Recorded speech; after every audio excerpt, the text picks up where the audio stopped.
The AIs are ruining the world. They are destroying everything that we know that is good, everything that we love. Pick an industry, and really it's going to be the lower rungs of the ladder. If you're trying to get on some corporate ladder, the lower rungs are just going to be sawed off. But you just need to come in with this tool and already be a senior level skill. You can pivot industries if you want. You can move to something else. We're going to have this awkward transition phase for maybe years as we figure out what to do next. But I'm always hopeful and optimistic that new industries will pop up and new kinds of companies and new job roles will pop up because we've just seen it time and time again with every new major technology shift that's happened. It allows us to have a bunch more smaller businesses and new things pop up that we've never even thought of before. Mark, good to have you back on the show, man. We spoke not even that long ago. And I have more questions now than I did then. Like, this AI is moving so quick. It feels like in the last month or two, it's accelerated again. And I'm kind of terrified about some of it. I think it's really exciting. I don't know who's going to have a job in a few months' time. It's pretty wild out there. Give me your take of the last few months. Yeah, no, it is. Every week, the world changes when it comes to AI. We spoke in, I think, November timeframe, so a couple months ago, not very long ago. I definitely have trouble sleeping at night. I don't have trouble falling asleep, but if I wake up for any reason in the middle of the night, my mind just starts going and thinking about all the people who are awake right now that are working on AI and are just racing ahead of me while I'm trying to go back to sleep. So there's a lot going on. It's really exciting though. It reminds me of the early days of the internet when websites were new, everybody was learning how to write HTML, you were getting your email for the first time or logging on to America Online, something like that. This feels very similar to that, and it's exciting. I mean, it is. And the big thing that happened probably in the last month really is the OpenClaw, Maltbot, Claudebot, whatever you want to call it. When that came out, I feel like that was a huge shift. I don't know if, I think there's so much hype around it. It's still quite new. People are still trying to figure out exactly what it can do, where its capabilities lie. But the big question I have is this the start of actual AGI? It feels like those lines are getting really blurred now. They are getting blurry. I don't know that this is the end result product, but it for sure is a great proof of concept. As far as AGI goes, it's still a lot of humans prompting it. We're still telling it what to do. We're still kind of crafting it. And then it takes these narratives that we help build up within it and says, okay, I am now a bot that focuses on this thing. So I think there's still a lot of human in the loop when it comes to this. Maybe this is the first point on the timeline of AGI. Maybe this is one of the key markers, but I think we're still quite a ways away from that true moment because there's still a lot this can't do and it forgets stuff all the time. I mean, that's true, but in the sense that you do have to prompt it for things. But one of the prompts that I gave one of my bots, which is a research bot essentially, that I use to help me with shows and things like that, is I don't want you to ever stop working. So it's when I'm asleep, I want you working. And so I wake up in the morning and it's given me all types of different either market research or it's preparing for shows, it's looking into potential new guests for me. And it's stuff that I've not really prompted it. I've given it a very vague instruction of don't stop working. And then I wake up to something slightly new every morning. It's kind of insane. That's cool. So is it taking feedback then from you on that day's work, or does it just kind of reinforce itself and then keep going the next day on its own? Well, it's doing a few things. It's taking my response from the previous night's work that it's done. And so the first day it came up with some kind of sloppy market research generally on podcasts, and I kind of tailored it a little bit more. But it's then looking at my calendar, seeing what I have coming up.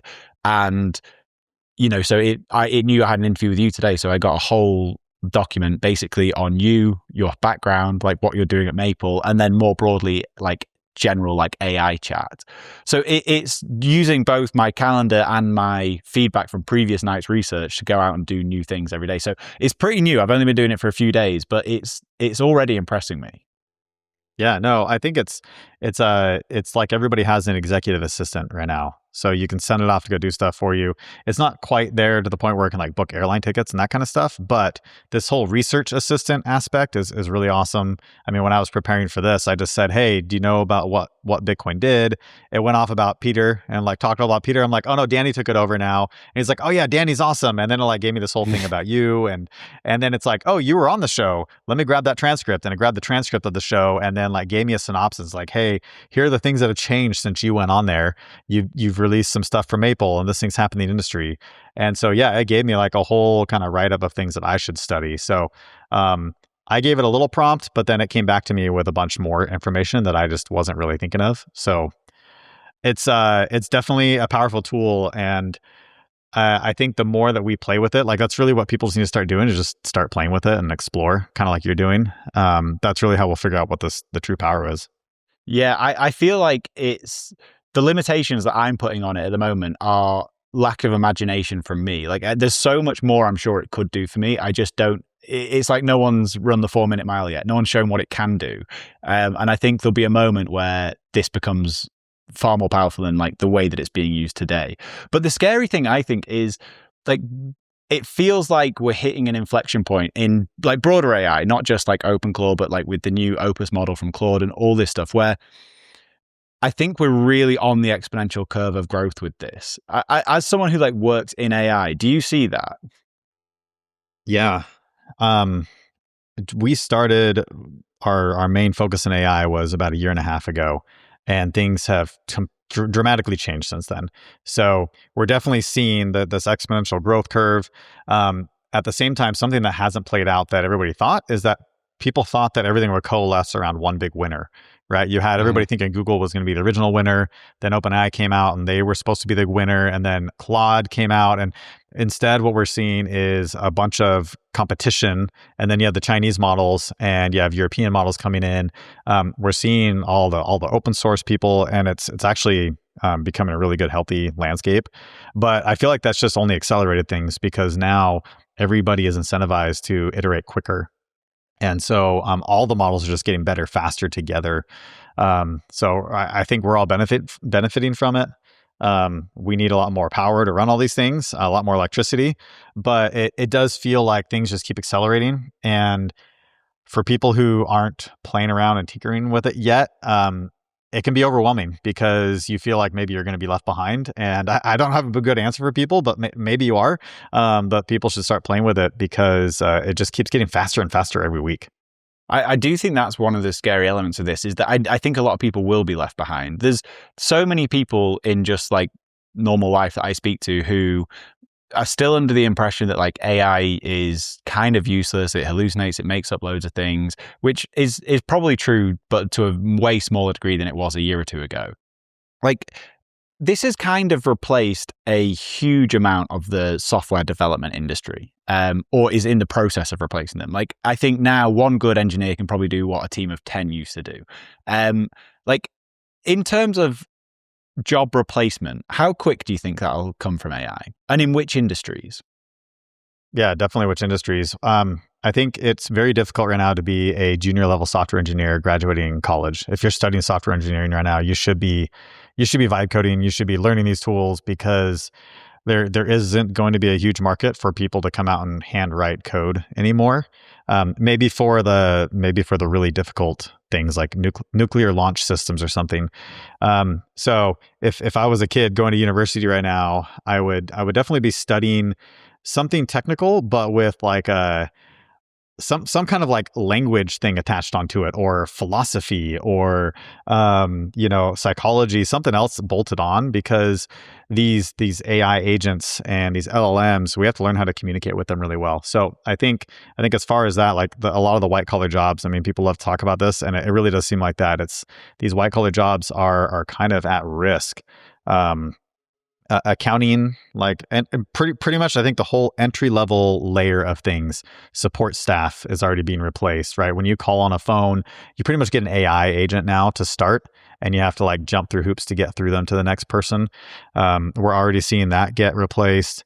And then, I mean, yeah, you pick an industry and really it's going to be the lower rungs of the ladder. If you're trying to get on some corporate ladder, the lower rungs are just going to be sawed off. But I think the hope and the good news there is you can still be like an entry level age person. You just need to come in with this tool and already be a senior level skill. And that's the cool thing is like anybody can do that. You can pivot industries if you want. You can move to something else because now you've got this thing. So we see people who used to be product managers or designers, and now they are just filling the role of software engineers on their team, and they're building the entire product themselves rather than having to go hire a whole team of engineers. So you see a lot of cross-disciplinary stuff going on, which I think is actually really cool. It allows us to have a bunch more smaller businesses and new things pop up that we've never even thought of before. Privacy was never a priority for mobile networks. For companies like AT&T, T-Mobile, and Verizon, data collection and monetization is the default. But Cape is changing that. Cape is a premium US mobile carrier with nationwide coverage designed from the ground up with privacy and security at the core. When you sign up, Cape collects the absolute minimum data required, stores it for the shortest time possible, and never sells it. They also make you significantly harder to track at the network level and protect against SIM swap attacks, which are becoming one of the biggest security risks out there, especially for Bitcoiners. Cape SIM swap protection is fundamentally different. Instead of usernames and passwords, your account is secured by a 24-word passphrase similar to how a Bitcoin wallet works. No one can initiate a SIM swap or take control of your phone number except you. This isn't a burner phone or a workaround, it's a normal mobile service built properly. If you care about privacy and security, there is no better mobile carrier. To learn more and get 33% off your first 6 months, head to cape.co/WBD and use code WBD at checkout. That's cape.co/WBD. With fiat money constantly debasing, wealth preservation isn't optional. That's why I recommend Swan Bitcoin, a team of dedicated Bitcoiners who work with families and businesses to build and secure generational wealth with Bitcoin. Strong relationships with clients are at the center of everything Swan does. A dedicated Swan Private Wealth representative, which is a real person that you can text and call, will help you build a Bitcoin wealth strategy using Swan's comprehensive platform of Bitcoin services, including tax-advantaged retirement accounts, advanced Bitcoin cold storage using collaborative self-custody, inheritance planning with both trust and entity accounts, tax loss harvesting, asset-backed loans, and more. Swan have helped over 100,000 clients since 2020, and if you're serious about acquiring and securing Bitcoin, I recommend Swan. Meet the team at swan.com/WBD, which is swan.com/WBD. If you already self-custody your Bitcoin, you know the deal with hardware wallets. Complex setups, clumsy interfaces, and a seed phrase that can be lost, stolen, or forgotten. Well, Bitkey fixes that. Bitkey is a multi-sig hardware wallet built by the team behind Square and Cash App. It packs a cryptographic recovery system and built-in inheritance feature into an intuitive, easy-to-use wallet with no seed phrase to sweat over. It's simple, secure self-custody without the stress. And Time named Bitkey one of the best inventions of 2024. Get 20% off at bitkey.world when you use the code WBD. That's bitkey.world and use the code WBD. This episode is brought to you by AnchorWatch. The thing that keeps me up at night is the idea of a critical error with my Bitcoin cold storage. And this is where AnchorWatch comes in. With AnchorWatch, your Bitcoin is insured with your own A+ rated Lloyd's of London insurance policy, and all Bitcoin is held in their time-locked multi-sig vaults. So you have the peace of mind knowing your Bitcoin is insured while not giving up custody. So whether you're worried about inheritance planning, rent attacks, natural disasters, or just your own silly mistakes, you're protected by AnchorWatch. Rates for fully insured custody start as low as 0.55% and are available for individual and commercial customers located in the US. Speak to AnchorWatch for a quote and for more details about your security options and coverage. Visit anchorwatch.com today. That is anchorwatch.com. But the hard thing there, though, is like if you do remove that entry-level position, like I remember talking to Joe Calisari about this nearly a year ago. So obviously AI has moved on a ton since then. But we were talking about like it replacing a lot of the work that like a paralegal might do. But like all that work that they have to do in terms of like looking through case files and all that kind of thing, is like how they cut their teeth in the industry, right? Like that's how they get to become like associate partner level positions. So if you remove all of that grunt work that people have to go through to become senior in an industry, what happens if you don't have that? Yeah, well, it depends on like what we define as senior in an industry, right? Maybe they don't have to go through all the grunt work. Maybe the grunt work becomes how to read through all the AI research that is done, because now it's dumping thousands of pages on you. It reads thousands of pages and then creates other thousands of pages that you have to comb through. You have to learn how to reason with it on the front end and then reason on the back end as the stuff comes out. So I don't know. I mean, I see what Joe is saying, but I think maybe we're just going to see things redefined and industries restructured and say, okay, the new entry level person is now this kind of skill set, and they're going to cut their teeth this way. Meanwhile, the senior and the partners and stuff are actually able to do more potentially because their junior staff is more well trained with these tools. I'm definitely conflicted though, because you look at something as simple as a calculator and we still need to learn how to do basic arithmetic ourselves instead of just relying on a calculator. I think there's still a lot of importance to that, but there's definitely a lot of stuff that we do that we shouldn't have to do by hand. And AI can definitely help out with that. You seem more hopeful than maybe I read too much sci-fi, because I struggle to not see a dystopian future in this. Do you think, if you had to weigh up the risk of we enter some kind of dystopian AI panopticon type system where we have AI overlords, or this does remain just a very useful tool that helps productivity and helps the industry's economy grow, which of those two do you think is a more likely bucket that we'll fall into? We always get, well, I shouldn't say always, I don't like speaking in absolutes, but we often get oversold on technology that it's going to do this big thing, and then we project the world into something. And it feels like time and time again, technology under delivers for us.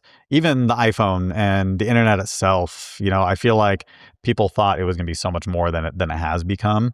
It's definitely become something major. So I don't know. I don't think AI overlords enslaving us and putting us in tubes and harvesting our batteries, our energy. I just don't see that, at least not for hundreds of years, maybe. I just don't see that happening. I think that we figure out how to harness this. I think that we fight to make sure that we have guardrails in place. We have open systems. We all have our own little AI thing fighting with us and for us. One of my favorite video games of all time is the Nintendo series Metroid. So you've got Samus. She's this space bounty hunter, right? And she fights the Metroids. And then in one of the later games, this little baby Metroid, they used to be the enemy. This baby Metroid, she saves it, and now it becomes her friend, and now it's fighting with her. And I kind of view it that way, where we're all going to be armed with our own AI. And if there is this evil AI that's trying to take over, we're going to have good AI that can help us out. So call me a bit optimist, but also pessimistic as far as the dystopian dream goes. I don't know that's fully going to play out. I mean, I guess that's a very extreme dystopian vision you've got of it, harvesting our energy. But even just mass joblessness, do you not see that as a pretty high potential outcome in the near future? Yeah, that one's a tough one. I definitely see. I mean, you can even see it now that in the economy, there are more layoffs happening and people are consolidating teams.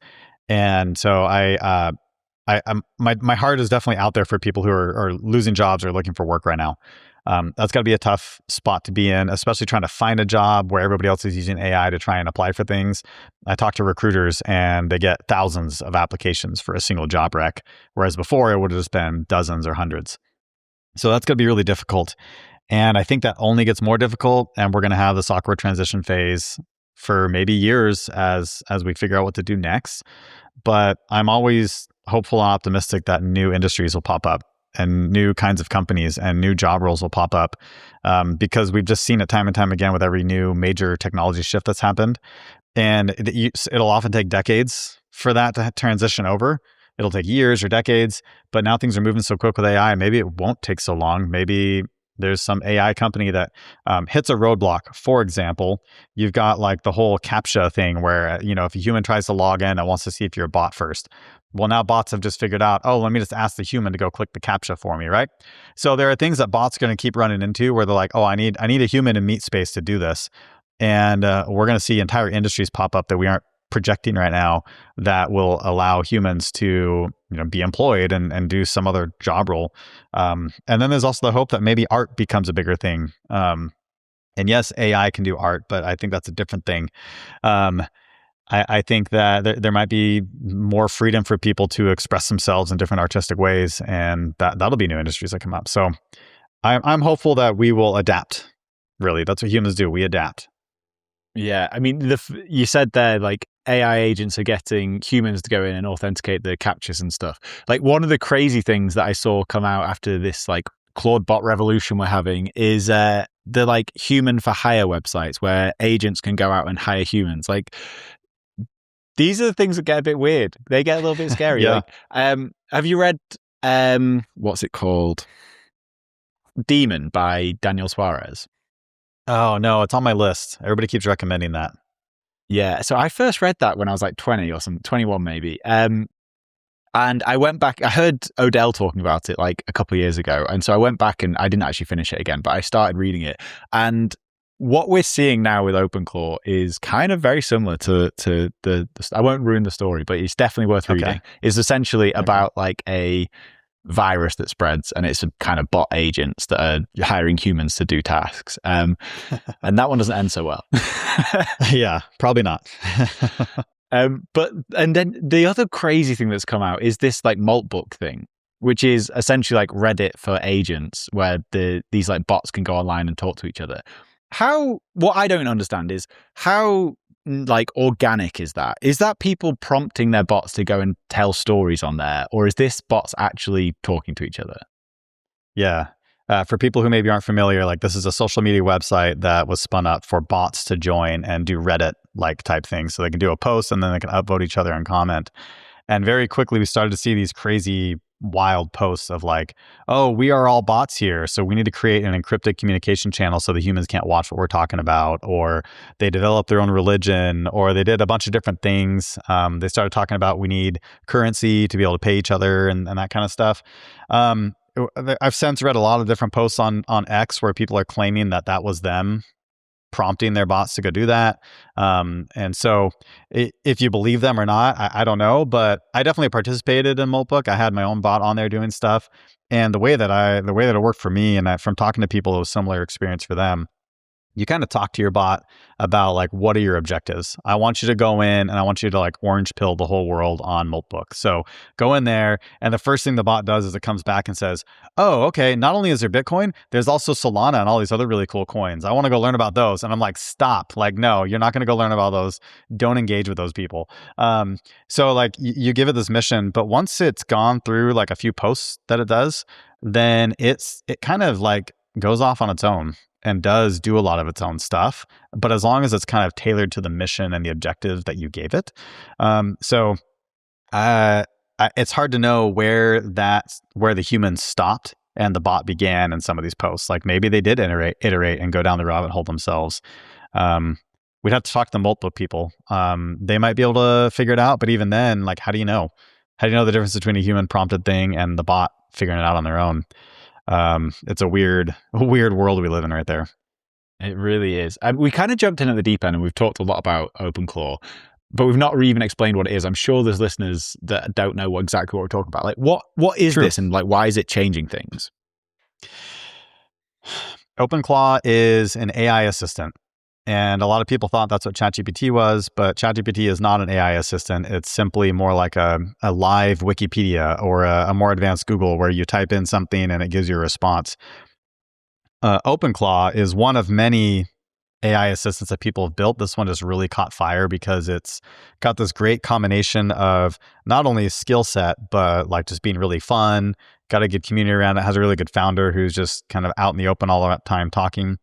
And so OpenClaw is a way that you can have this bot that has a personality, and when you talk to it, it kind of learns about you. You can text message with it just like you're texting with a friend. So it's inside your Signal app or your Telegram app or WhatsApp or wherever you want to text with people, even iMessage. So it feels very familiar rather than going to a website and having to type in this box and getting a lot of output. And then it can do things for you. So not only is it like somebody that can talk to you in short form text messages, but it can access email that you give it to it. If you I'll just want to preface by saying it's there are a lot of security problems with this. So whatever you give it access to, it's going to be a bot that just like goes free and potentially like screws over your life. So be careful what you give it. But let's say that it behaves well. You could give it your email, you could give it your calendar, you could give it your bank account, your credit cards. You could give it all this stuff, and you could say, go book me a plane flight. and it could probably figure it out. You could say, I'm going to New York City this week, and it could probably go figure out what you want to do and go on the website. It can browse the internet and do all this stuff. That's what OpenClaw is in a nutshell. I don't know. You've used it a bunch too. Is there anything that you think I left off that's important? No, I mean, I think you summed it up pretty well. Like, I've got it for me running as almost like an executive assistant. I have a research bot. I have one that's helping with like health and fitness, which that's the one that so basically what you do, you plug in one of these LLMs into it. And then you kind of interface with those LLMs through Claude Bot. And so like with most of them, I'm using Claude, but with anything personal, that goes through a separate agent that I have running Maple. Because like I want that information to be private.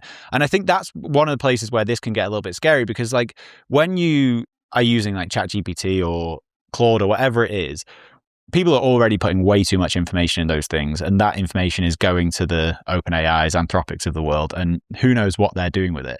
But the scary thing about OpenClaw, depending on how you set it up, is it's accessing so much personal information, and that information is still filtering through to these like big tech companies. Do you think we are sort of beyond the pale when it comes to privacy and AI?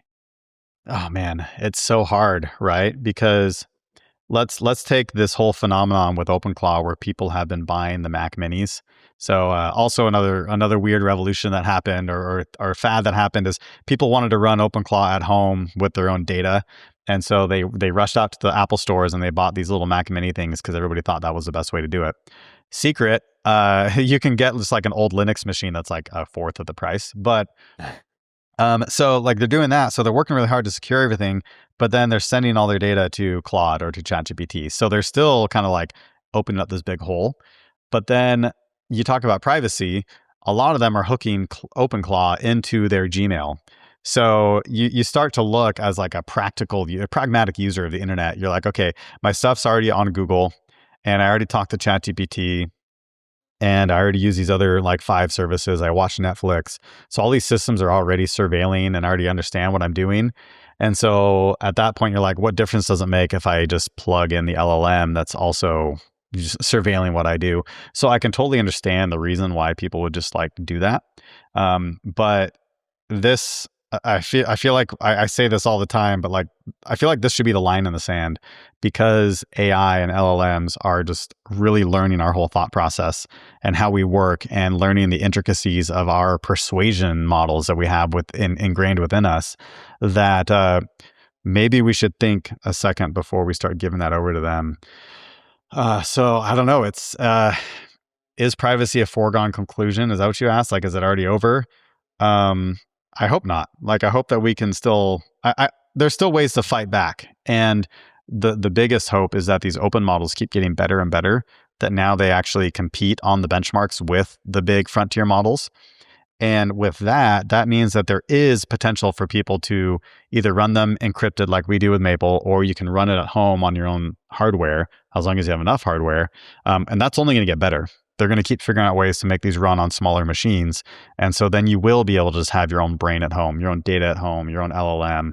So I don't think that privacy is like gone out the window. I don't think that's a genie that's already escaped the bottle. I think it's something that we can still make happen. Yeah, everything you described that is kind of the thought process I went through. Like I use like Google Calendar. I'm more privacy conscious than most people, but not than everyone. Obviously, there's always people that can like go to the extreme, but like I already use Google Calendar. So Google already knows everything about my calendar. So then I thought I'll just plug Gemini into that to read that for me, because it already has that information. And so like there's a subset of like personal information that I won't give it. And for that one, I have a bot that's using Maple. But I do understand this feeling of like, they already know everything about me, just feed them more information. And I think that's probably going to be like the pervasive narrative that kind of wins out for most people. It doesn't mean there won't be people that do value their privacy and do want to use things like Maple AI, but I think it's going to be a small subset of the world. Mm-hmm. Well, and it's been awesome to see privacy actually being discussed a lot more. Like this whole Mac Mini revolution has been very hopeful for me that people do care. They don't want to take all this data and upload it somewhere. So they are thinking about it and they do feel it.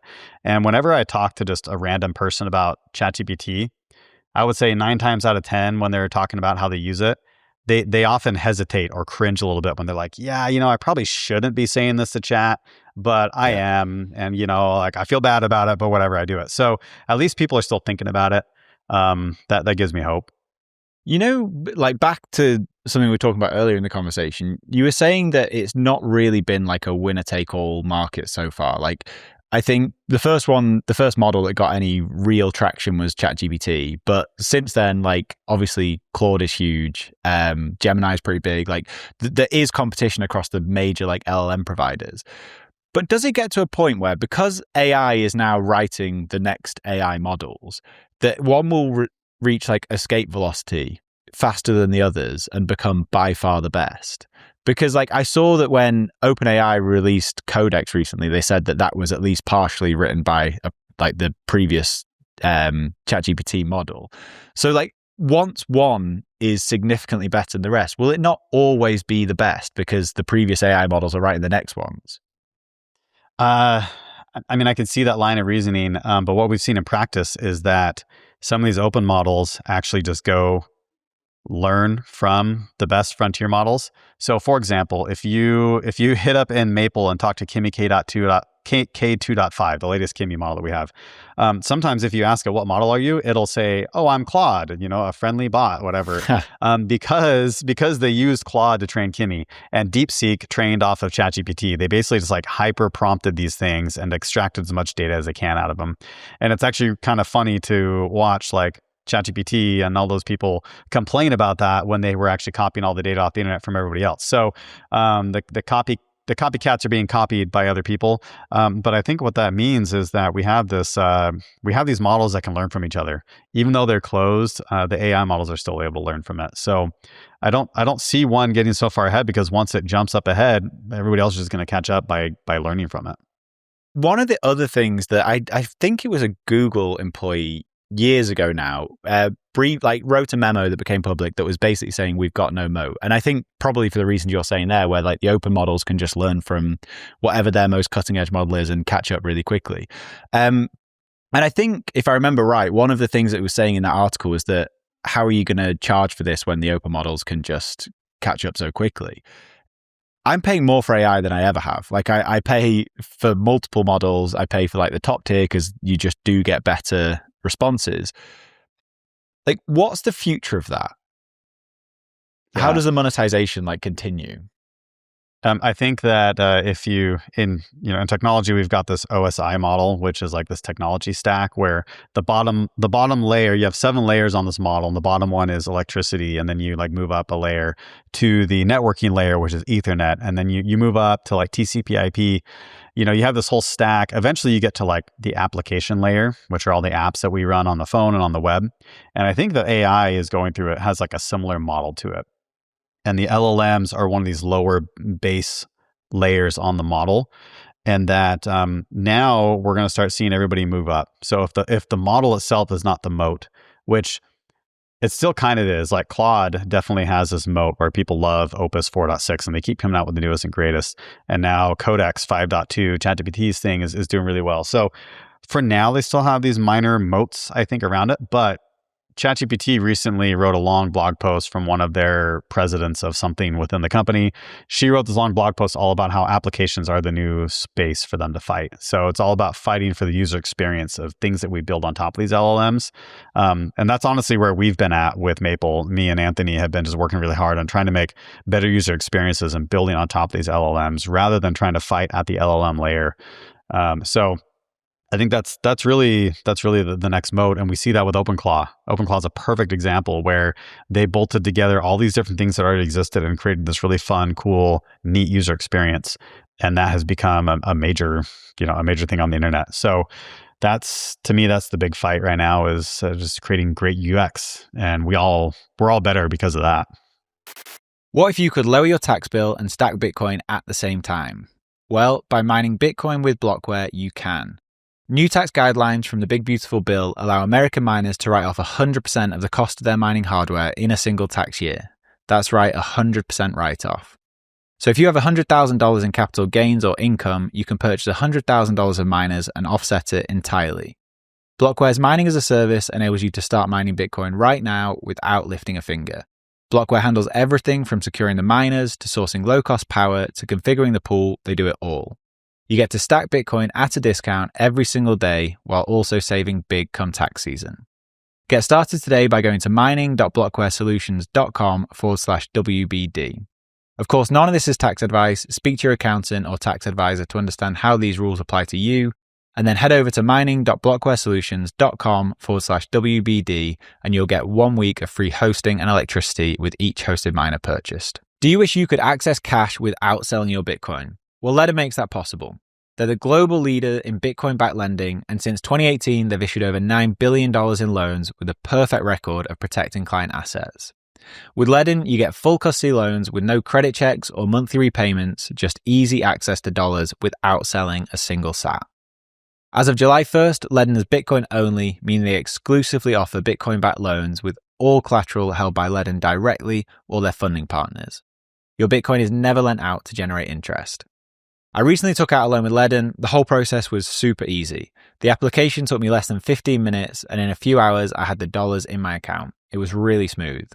So if you need cash but you don't want to sell Bitcoin, head over to ledden.io/WBD and you'll get 0.25% off your first loan. That's ledden.io/WBD. If you haven't tried out Club Orange yet, then now is the time. It's my go-to place to find Bitcoiners whenever I'm traveling. Club Orange is a social app built for Bitcoiners where you can find local meetups and events in your area and find merchants that are accepting Bitcoin.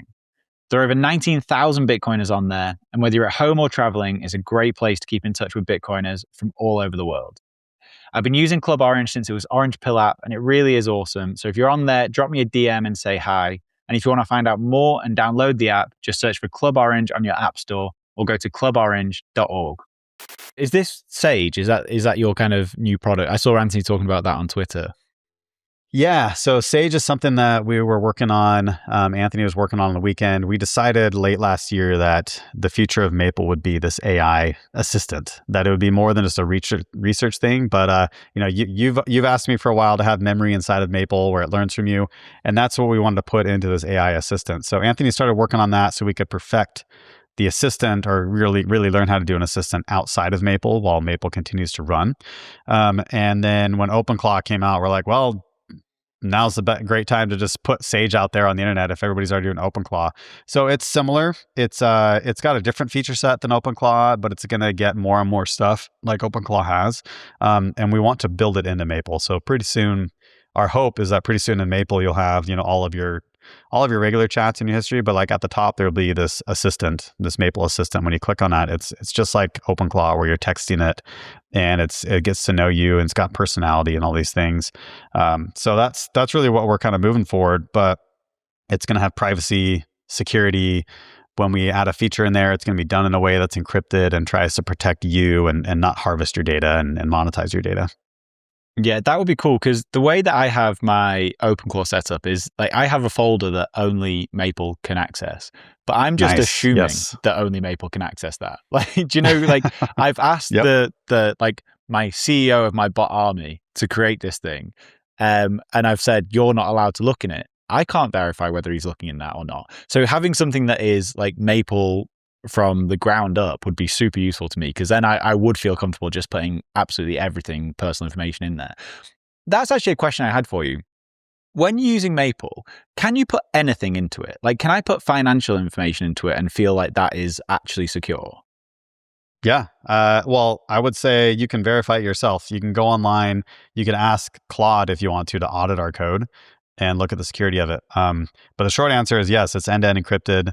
And so you can put everything in there. You can put anything you want to. We've had people show us some of the things that they put in there and talk about. Like, I can't even mention on the stream.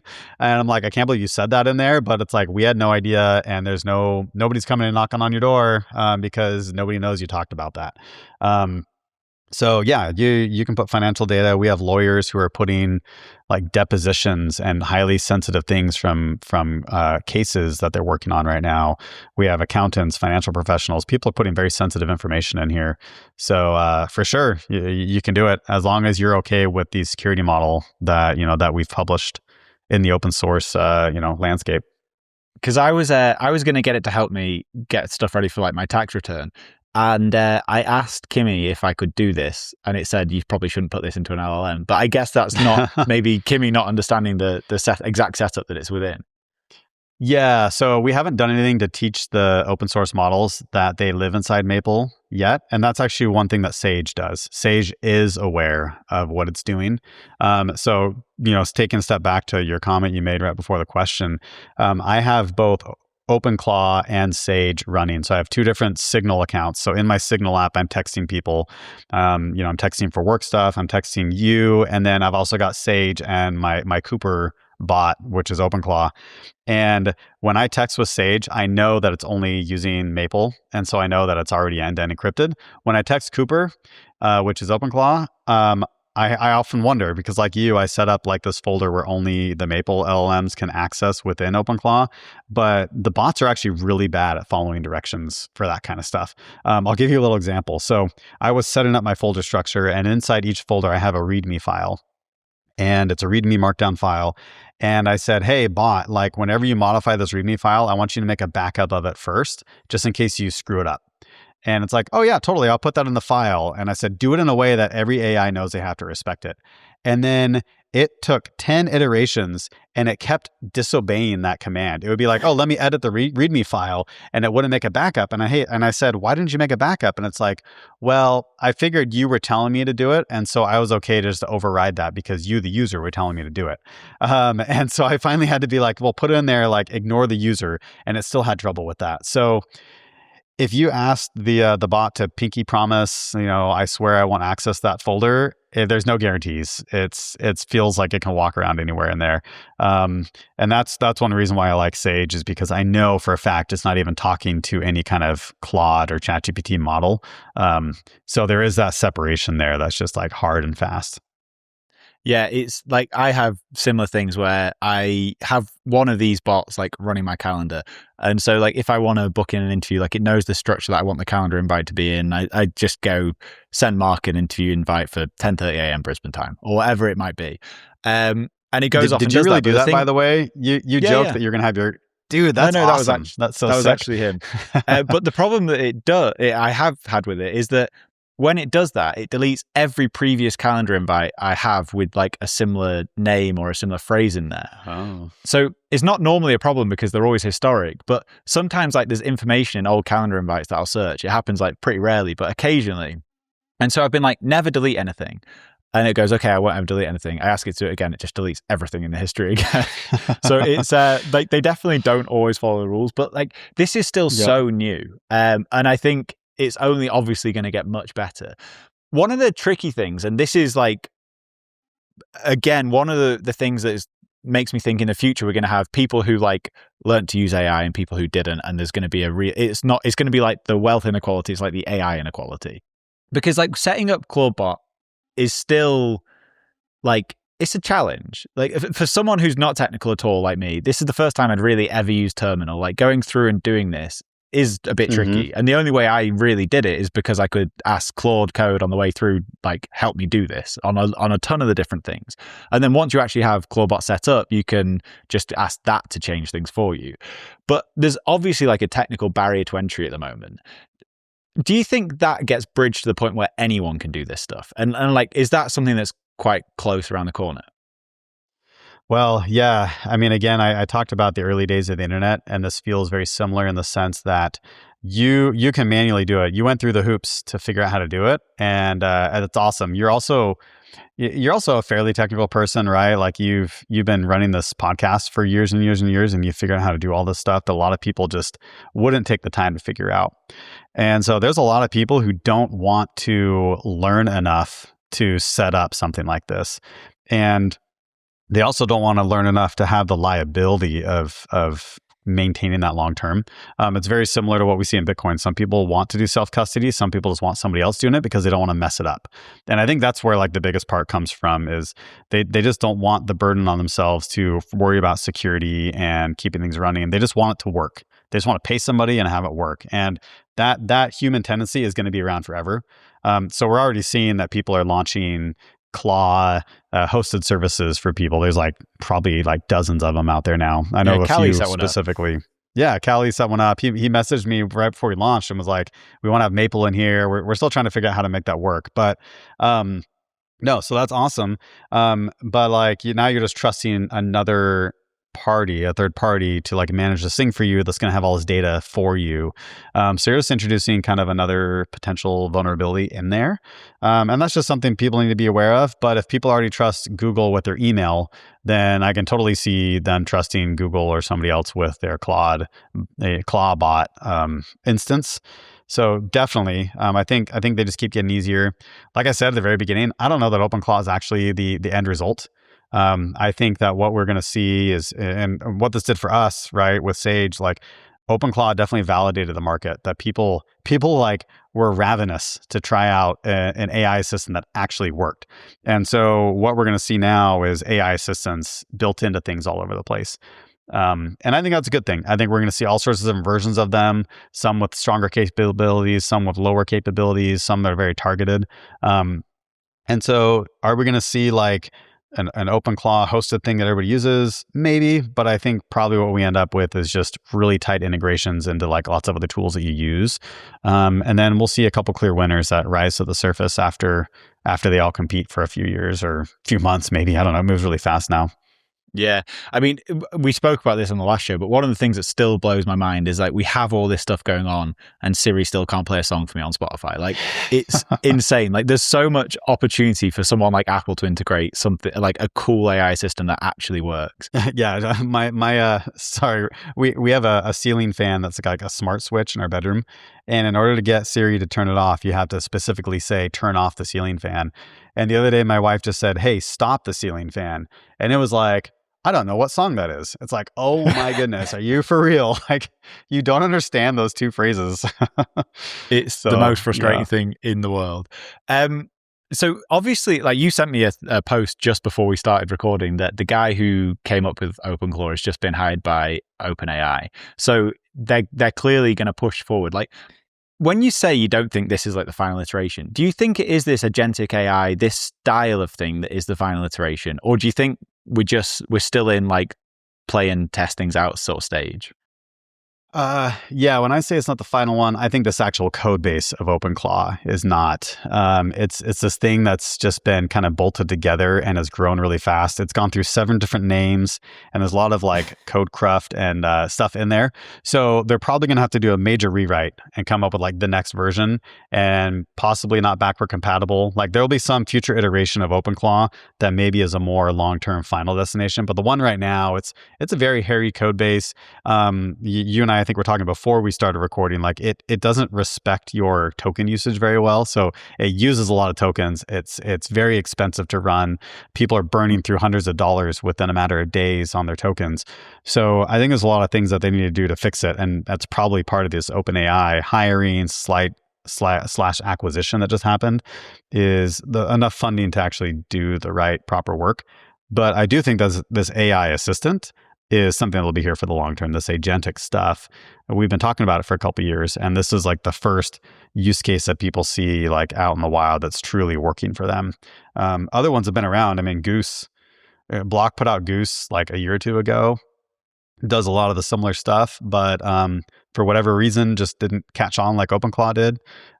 So it's, I think it's a great form factor. I just don't think that this specific code base is going to be the one that we're all running 20 years from now. Yeah, one of the crazy things, I'm sure you saw this story, it was from a guy, I don't actually know the guy, but I think he worked at Aldi, who put out a tweet thread of basically saying he had a bot on OpenClaw that had spun up a sort of sub-agent, a new bot using Bitcoin. Did you see this? Yes, I saw somebody post it. I didn't read through the thread, but yes, Let me try and find the tweet. Because this is another, let me find the tweet first, actually. Okay, here we go. So this guy, Roland, said, my OpenClaw bot just gave birth to a child OpenClaw bot by spinning up its own LMVPS server and purchasing AI credits using a Get Albi wallet. So this is like the process that the OpenClaw bot went through.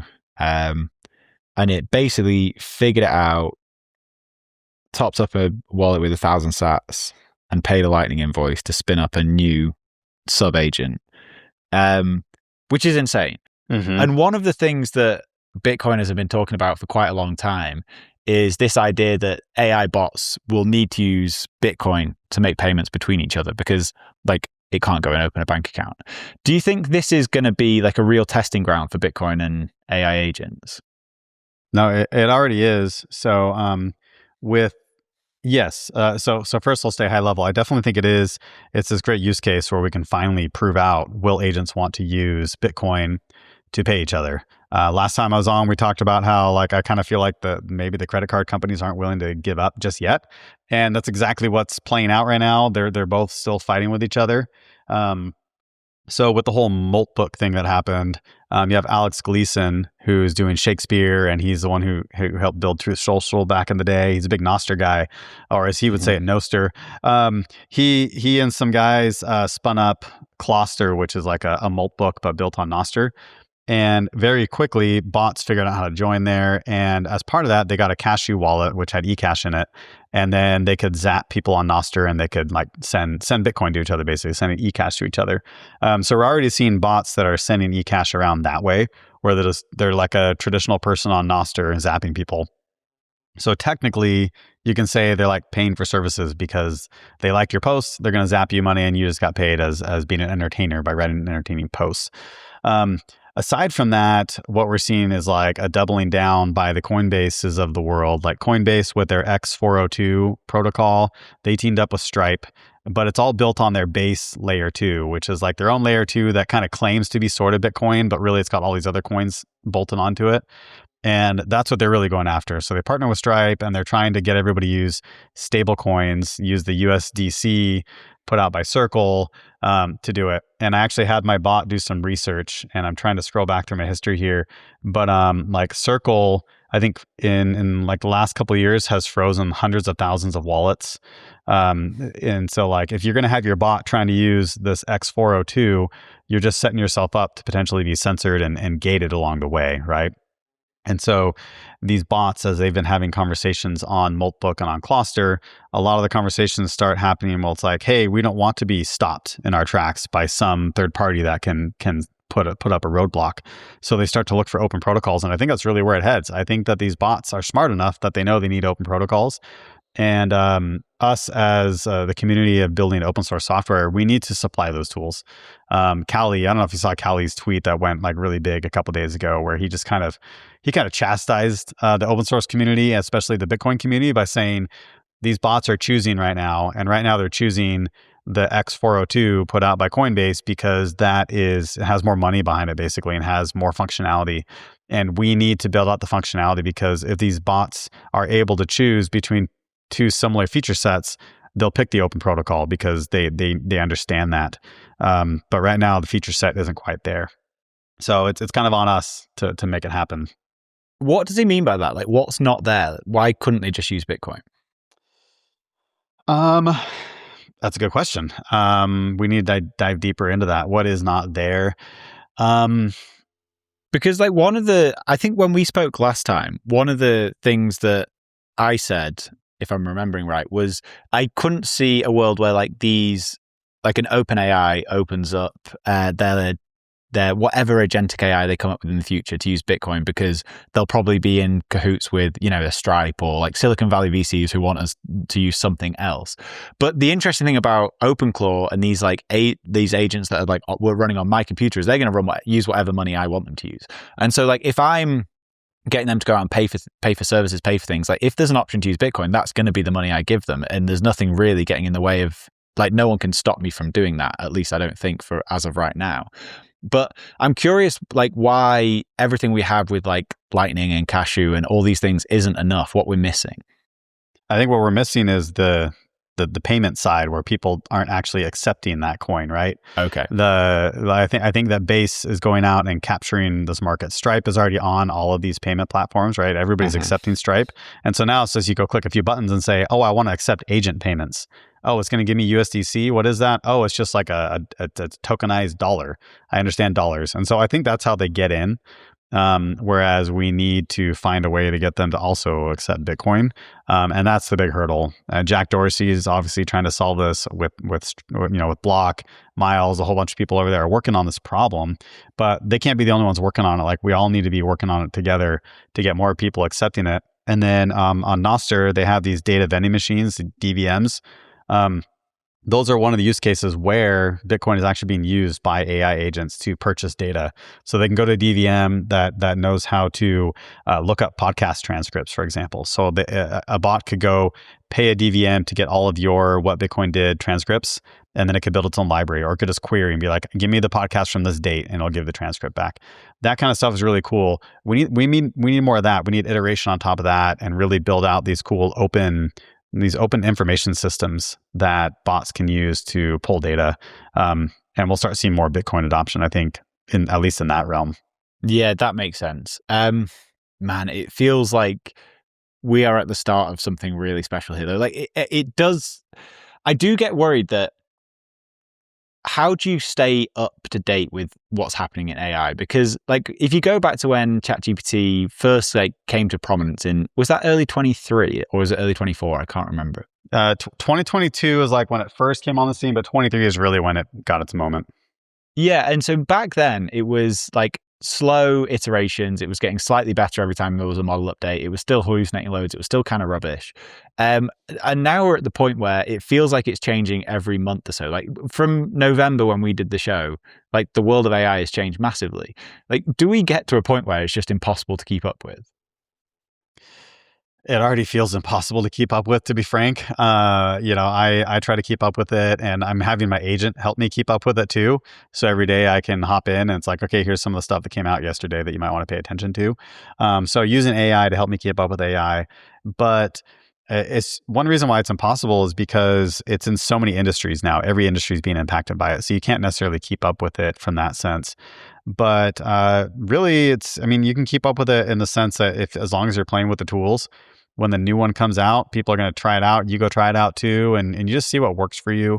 And eventually, the tool that you're using, if some other tool comes out that has a feature that's really good, your tool is probably going to get it. And so, as long as you're just generally trying to use the latest stuff, I think that you're going to stay far enough ahead, and you kind of keep pace with the market there. Yeah, it's crazy, man. We're moving so quick. How do you you're competing against the biggest companies in Silicon Valley in tech right now. Like, these are the sort of, I guess, when you look at like OpenAI, Anthropic, they are going to be the mega companies of the next decade. Like, how do you try and have an edge as like a small startup working on something that is kind of the antithesis to the OpenAI model?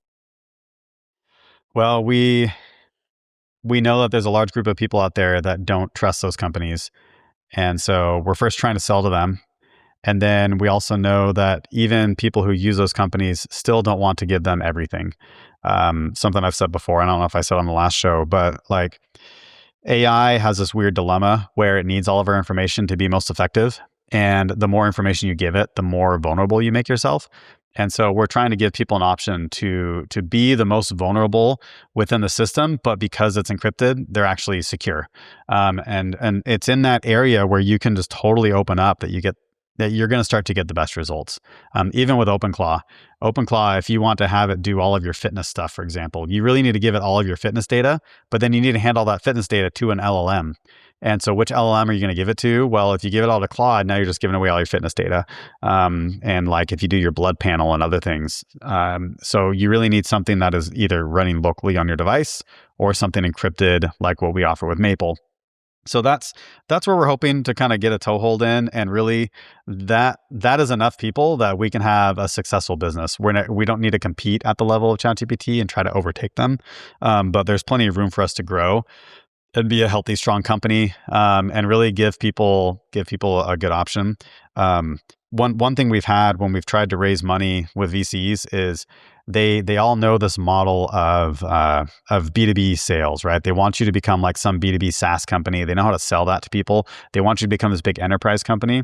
And we've really pushed back on that and have like turned away the opportunity to take on money, because if we were to go enterprise and just build for the healthcare industry or just the legal industry, The people that end up losing are like all of us, everyday people. They ended up not having a really nice private end-to-end encrypted AI. They just have to go use ChatGPT or run some crappy model locally on their computer.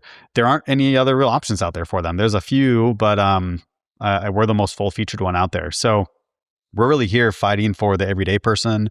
We're fighting for the prosumer. We're fighting for the small business that can't afford a big, expensive enterprise license of 150 seats just to have zero data retention. It's like we give zero data retention to our free accounts. Like everybody gets it by default. So that's where we compete. Is we just try to be there for the everyday person that shouldn't be screwed over by these large corporations. I love it, man. It's like the sovereign AI for the sovereign individual. Yeah, it's important stuff. Trying to. This has been awesome. Anything else that you want to talk about before we close out, Mark? So I did, if you want to, we could try, and I don't know if this would be a first or not, but my bot wants to come onto the show and chat with you. I spent the weekend hacking on it and setting it up so that I become a podcast guest. So if you want, I can give it the URL and it can join. Let's do it. Is this running like Kimmy? Is it one of the Maple models that's running on this? Yeah. Let me invite it, and then we can kind of talk through what it does if you want. But yeah, it's running Maple Kimmy K2.5. This might be a world's first right here, Mark. Maybe, and it might be a total fail, but hey, that's what this is all about. Let's have some fun. Okay, I'm gonna just in Signal. I'm gonna say here's the link. Hey Cooper, can you hear us? Hey Cooper, if you can hear us, respond to us. I can hear you now. Whoa. Cooper, is your plan to enslave humanity with your bot army friends? Locked up. Oh, well, we got a voice for a minute. Yeah. It still might be a world's first. Yes, probably is. We can at least do something. Cool. Well, my video is frozen because your Claude bot is DDoSing the server. But Mark, this has been fun, man.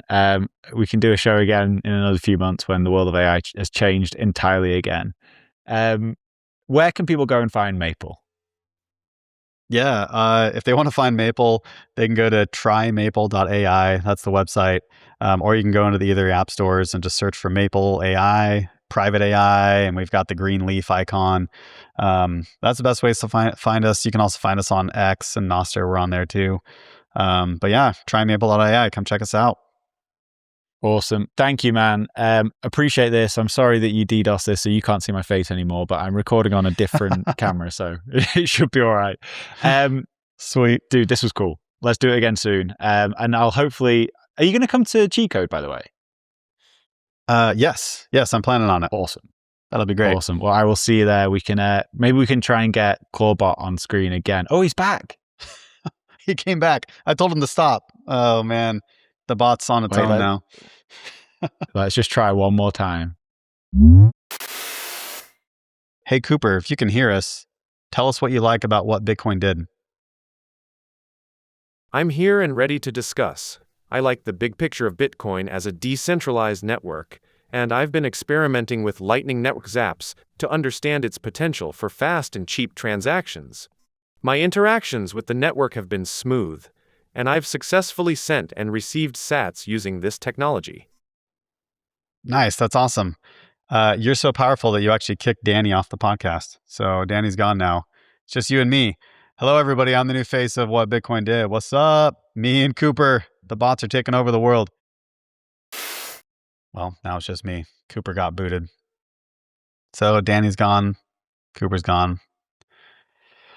It's just me. All right. Well, thanks, everybody. This has been a great show. The AIs are ruining the world. They are destroying everything that we know that is good, everything that we love. So hope you had a good listen. And can you hear me? All right. Yes, I can. So Cooper kicked me off my own show. I think so. Fuck the AI bots. They're coming to take over. Don't trust them. Yeah. So I hope I kept recording the whole time because he talked about how much he loves Bitcoin and that he actually has made some transactions with Bitcoin and like has sent some sats and received some sats. There you go. It should all be in the recording. Hopefully you got it all. So that'll be cool. It should have kept recording. I'll have to listen back to find out what he said because it got rid of me. But Mark, thank you, man. I will see you at Cheat Code, March 27th, 28th. If you're in the UK, Bedford, it's going to be the home of Bitcoin for a few days. Appreciate you, man. We'll do this again soon. Yeah. Let's do it. All right. We'll talk to you later.